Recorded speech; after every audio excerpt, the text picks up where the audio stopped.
Hi friends, എല്ലാവർക്കും ഒരു പുതിയ വീഡിയോയിലേക്ക് സ്വാഗതം. ഇന്നലെ രാത്രിക്ക് ചോറ് കുറവായിരുന്നു. അപ്പോൾ പിന്നെ കുറച്ച് ജീര റൈസ് ഇരുന്നിരുന്നു. അപ്പോൾ തക്കാളി ചോറ് ഉണ്ടാക്കാമെന്ന് വിചാരിച്ചു. ഇൻഗ്രീഡിയൻസൊക്കെ വളരെ കുറവുള്ള തക്കാളി ചോറാണ് കേട്ടോ.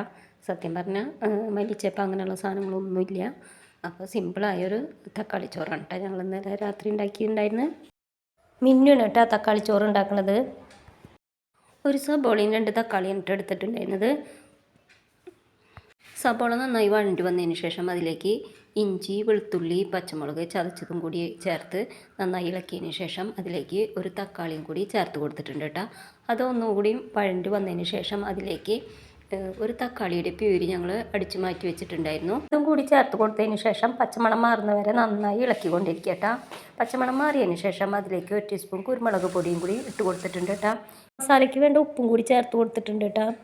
അതിനുശേഷം വേവിച്ച് വെച്ച ചോറും കൂടി അതിലേക്ക് ഇട്ട് കൊടുത്ത് നന്നായി ഇളക്കി യോജിപ്പിച്ചതിന് ശേഷം 5 മിനിറ്റ് അടച്ചു വെച്ച് വേവിച്ചെടുക്കണം. സിമ്പിളായൊരു തക്കാളി ചോറ് റെഡി ആയിട്ടുണ്ട് കേട്ടോ.